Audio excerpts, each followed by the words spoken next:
Reflexive को समझें कि आखिर ये रिफ्लेक्सिव रिलेशन क्या होता है। ठीक है, 3 टाइप के हो गए, तीनों के करके समझते हैं, बाकी मिटा देते हैं। पहले रिफ्लेक्सिव को समझते हैं अच्छे से। तो रिफ्लेक्सिव रिलेशन क्या होता है, देखो ध्यान दो।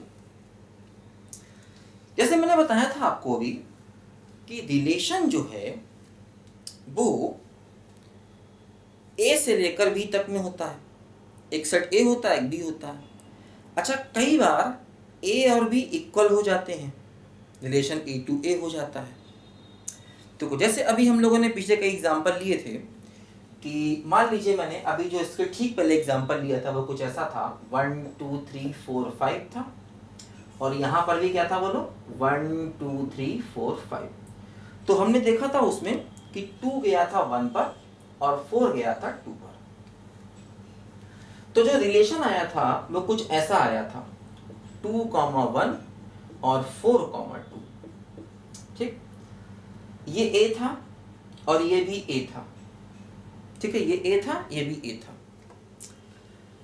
देखो जरा ध्यान दो, एक छोटी सी बात जो हम लोग समझें, उसको समझना जरूरी है। कई जगह पर उसका यूज होता है, हालांकि चाहे तो बच के निकल सकते हैं, लेकिन बेटा अगर पढ़ना है तो बच के निकलना मत सीखना। सामना करो, चीज कितनी भी टफ हो, मुकाबला करो, मुकाबला करके आगे निकलो और जीतोगे, है ना? ऐसा नहीं है, ठीक है? तो मुकाबला करके आगे, मतलब किसी भी सब्जेक्ट में बच के निकलना नहीं सीखो। तो इसीलिए मैंने सोचा बता देते हैं। देखो ध्यान दो, जैसे क्या होता है जब हम सेट्स पढ़ते हैं, थोड़ा सा मैं सेट्स पर जाऊंगा वापस। तो सेट्स में क्या होता है, मान लीजिए हमने एक सेट लिया 1, 2, दूसरा सेट लिया 3, 4। जैसे सेट में एक कॉन्सेप्ट होता है ए क्रॉस बी। ए क्रॉस बी का मतलब इसको कहते हैं कार्टेशियन प्रोडक्ट, है ना? इसका नाम क्या होता है बोलो, कार्टेशियन प्रोडक्ट। ठीक है, कार्टेशियन प्रोडक्ट इसको कहते हैं। ये भी 11th क्लास के सिलेबस में है ना? जो अपना relations and function 11th class का चैप्टर है सेट्स के बाद, तो उसमें स्टार्टिंग में पहली एक्सरसाइज में यही है, कार्टेशियन प्रोडक्ट। थोड़ा मैं आपको समझा देता हूँ, आसान होता है। देखो इसमें क्या होता है, पेयर बनाए जाते हैं। जैसे ए क्रॉस बी है ना, तो ए और बी के पेयर बनाने, मतलब जैसे 1 3 ले लो एक, फिर ले लो 1 4, फिर ले लो 2 3, और फिर ले लो 2 4। जैसे हमने ए क्रॉस बी में क्या किया, इसके पेयर बना लिए। ठीक है, ए क्रॉस बी में हमने क्या किया, 1 3 1 4 2 3 और 2 4, इसके मैंने पेयर बना दिए। ठीक है, अच्छा अब देखो जैसे यहां पर हमने बताया कि रिलेशन जो है वो ए टू बी होता है। जैसे यहां पर ए टू ए है ना, ये ए ये बी भी हो सकता है। अच्छा रिलेशन देखो ये आया। अच्छा अगर हम यहां पर ए क्रॉस ए निकालें, जैसे कि मान लो अगर हम ए क्रॉस ए निकालें, जैसे भाई ए क्रॉस बी निकाला, वैसे ए क्रॉस ए भी निकाल सकते हैं। तो ए क्रॉस ए में क्या होगा, सब पेयर बनेंगे। कैसे बनेंगे बोलो, 1 1, फिर क्या बनेगा बोलो 1 2, ऐसे करके बनेगा ना 1 5 तक। बोलो 1 1 1 2 1 3 1 4 1 5, फिर अगला क्या होगा 2 1 2 2 2 3 2 4 और 2 5, ऐसे करके पेयर बनेंगे। ठीक है, बनते जाएंगे, सारे बनेंगे 3 1 3 2 3 3 3 4 3 5 4 1 4 2 4 5, ऐसे करके लास्ट वाला क्या बनेगा बोलो 5 1 5 2 से लेकर के 5 5। तो ये ए क्रॉस ए हो गया, क्योंकि ये रिलेशन ए से ए था। अगर ये ए से बी होता तो ये ए क्रॉस बी होता। देखो ध्यान दो, आर में जो दो एलिमेंट आए हैं 2 1 4 2, वो यहाँ कहीं होंगे। जैसे 2 1 यहाँ है, 4 2 भी कहीं ना कहीं होगा। ए क्रॉस ए में 2 1 भी आया है और 4 2 भी आएगा। तो इसका मतलब जो आर है वो ए क्रॉस ए का सबसेट है। ये सिंबल क्या होता है बोलो, सबसेट का सिंबल होता है, सबसेट। जो आर है बोलो वो क्या है, वो ए क्रॉस बी का सबसेट है। बात समझे? तो ये जो रिजल्ट निकला, ये रिलेशन की मैथमेटिकल डेफिनेशन कही जाती है। जैसे एक सेट ए है, एक सेट बी है, तो आपसे पूछा जाए कि रिलेशन क्या है, तो आप कहोगे relation is subset of A cross B. क्या बोलोगे, एक सेट ए है, एक सेट बी है, इसको लिख लो जल्दी से। तो रिलेशन क्या बोलोगे, बोलोगे relation R is a subset of A cross B. A से बी तक अगर लेना है तो ये रिलेशन की मैथमेटिकल डेफिनेशन मानी जाती है ना। और मैथमेटिकल डेफिनेशन थोड़ी सी हमेशा टफ होती है, उसको समझने के लिए कुछ बातें थोड़ी सी हमको आनी चाहिए, ठीक है। तो अगर एक सेट ए दिया है, एक सेट बी दिया है, और हमसे पूछा जाए रिलेशन क्या है, तो हम क्या लिखेंगे, जल्दी लिखो, नोट करो, फटाफट नोट करो, कॉपी पेन लो मेरे भाई, नोट करो जल्दी से। तो क्या होगा, relation is a subset of A cross B. अच्छा, अगर दोनों सेम हो, जैसे यहाँ भी ए यहाँ भी ए, तो रिलेशन क्या हो गया, सबसेट ऑफ ए क्रॉस ए। मतलब जब पहला एलिमेंट एक्स ए से आएगा और दूसरा वाला वाई बी से आएगा, तो रिलेशन क्या होगा, ए क्रॉस बी का सबसेट।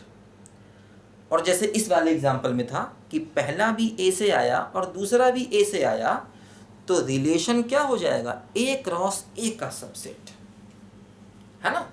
तो दोनों ही पॉसिबिलिटी हो सकती है, रिलेशन ए क्रॉस बी का सबसेट भी हो सकता है और रिलेशन ए क्रॉस ए का सबसेट भी हो सकता है।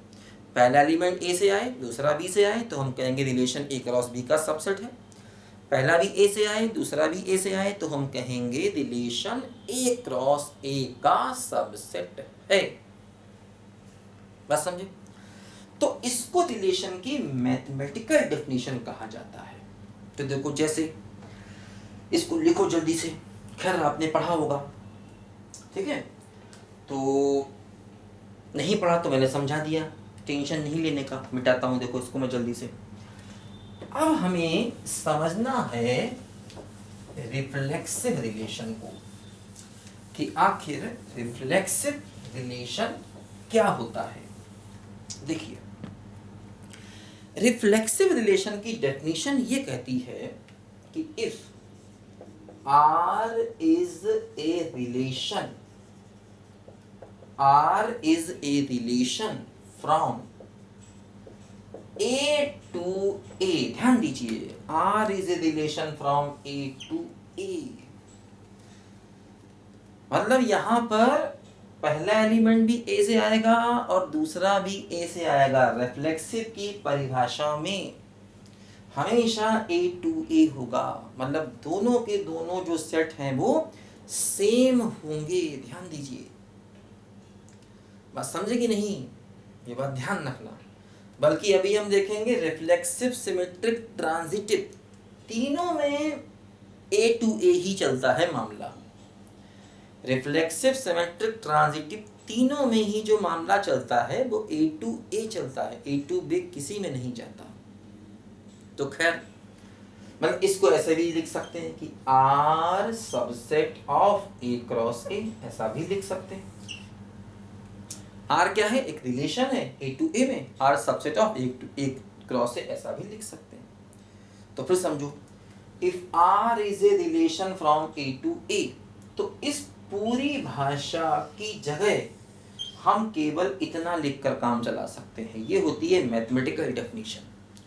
छोटे में बहुत कुछ लिख दिया जाता, तो हम अगर लिख दें R subset of A cross A, तो मतलब मेरा यही है कि R is a relation from A to A, है ना। छोटी सी बात ने पूरी बात को बता दिया, ठीक है। भाषा में लिखेंगे लंबा होगा, मैथमेटिक्स छोटी सी बात को बड़े में समझा देती है। तो R क्या हो गया बोलो, subset of A cross A। Then R is reflexive,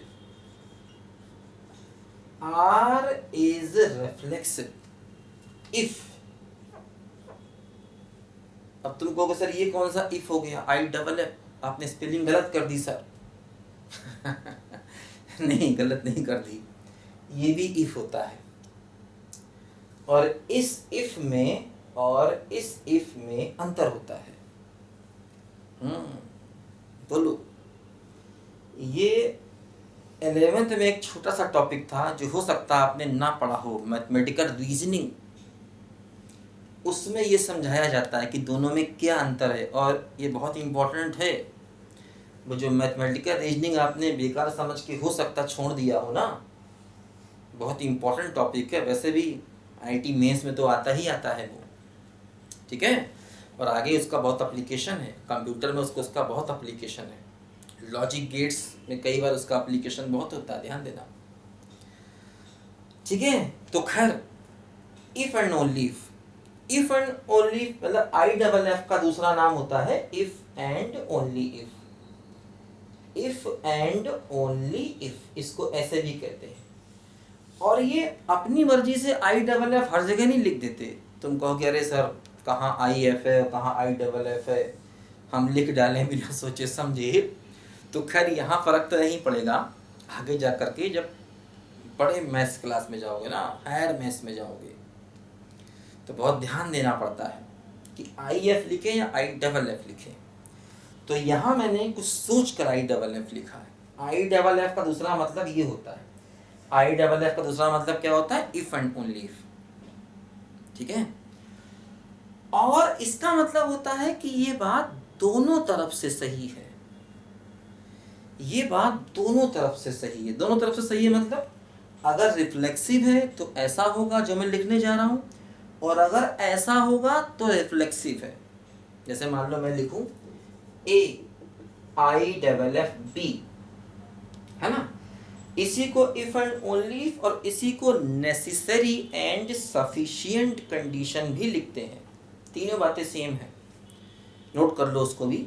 IFF if and only या necessary and sufficient, necessary and sufficient condition भी इसको कहते हैं, और इसको डबल इम्प्लाई भी कहते हैं। एक ही बात है, IFF if and only if, necessary and sufficient condition, double imply, चारों बातें सेम है।